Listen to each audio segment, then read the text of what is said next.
Hello, I'm your superhero critic, and I'll stay super as long as you stay awesome. The amazing SlapStick is a clown superhero that appears in Marvel Comics, much like the Mask, where his powers and abilities are reality-bending cartoon physics, like powers that are much like reading a clown in the form of a Looney Tune.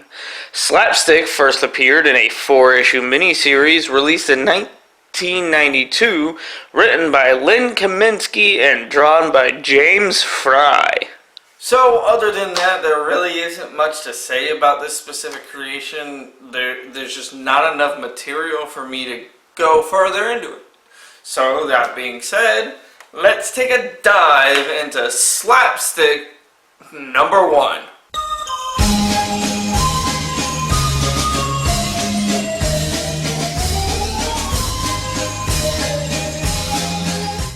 Our cover focuses on the title character moving through random people, jumping all over them. But the thing I want to bring up the most is look at the bottom right. SlapStick is playing Leapfrog with Aunt May. That came out wrong. However, I really like this nod to a random character within the Marvel mythos. He is here, the hero who laughs at danger. See, I told you Batman was not the first superhero to laugh. We begin with a splash page showcasing our hero. Who is he? How did he get his powers? Does he have a navel? Is he Kyle XY? We begin in space as we look at a planet that just explodes. Well, I'm done. New Superman origin. We actually begin in New Jersey as a doctor resembling Vincent Price delivers a baby for 86 hours. That child then grows up to become a wild child who destroys his toys and acts out in school, which we go to today as our future hero Steve is woken up by his mother and has to get ready for school, complaining he has to eat Aunt May's wheat cakes yet again. I've always wondered how Aunt May is broke if she has her own food products. We go to school and Steve makes a terrible nun pun, making a girl named Heather very disgusted as Steve's nemesis, Winston, scoffs at him for getting Steve detention, and after that detention, Steve vows to get even with him. But as he storms home, he bumps into a clown promoting a carnival in town. This incites him to run home with excitement, ignoring his friend Mike, leaving him to wonder what his real problem was. See, I don't have any problems. You, however, look like a cross between Peter and Miles. We see Steven trying on his outfit that would become the permanent SlapStick design before going to the next chapter, the Dark Carnival, with Heather and Winston enjoying the circus as Steve begins to blend in, setting a trap. But out of nowhere, other clowns begin to abduct Heather and Winston, dragging them through a creepy portal, which Steve, feeling he has to do something, goes through it.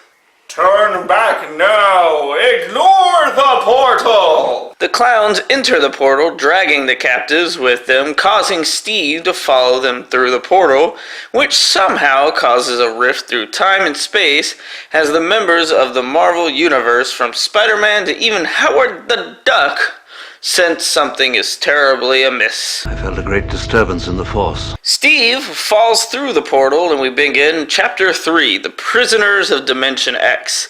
As we meet Groucho Marx as a clown who somehow has the ability to fix the puddle of Steve and places a clown glove on his hand.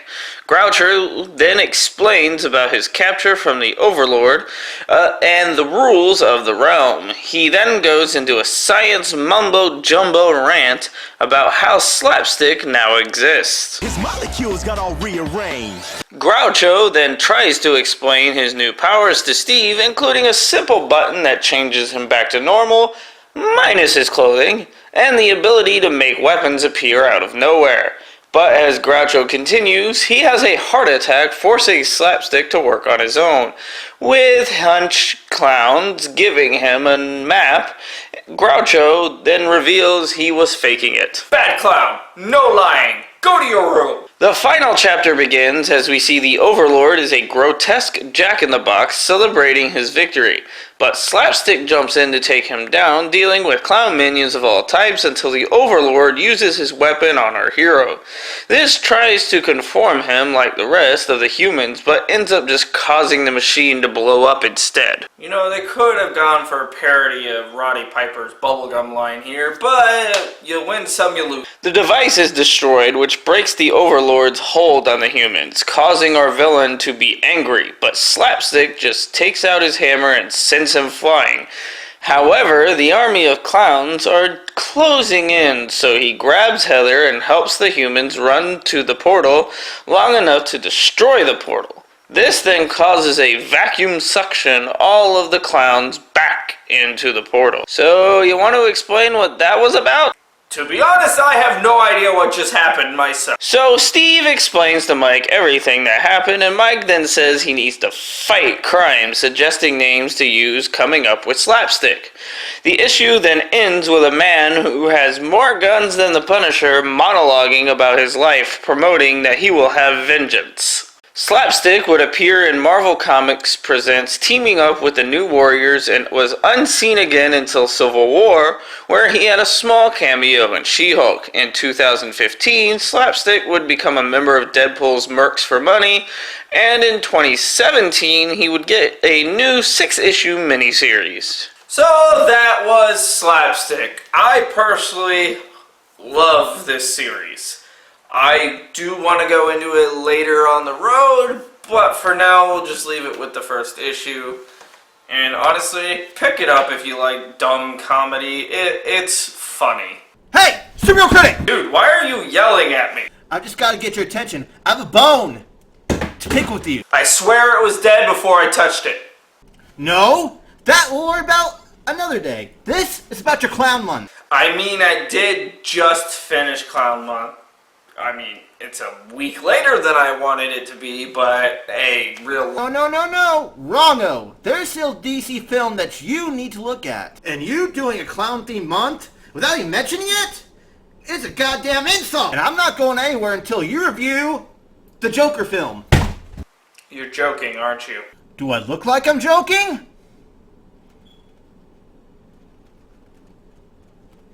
I can do this all day.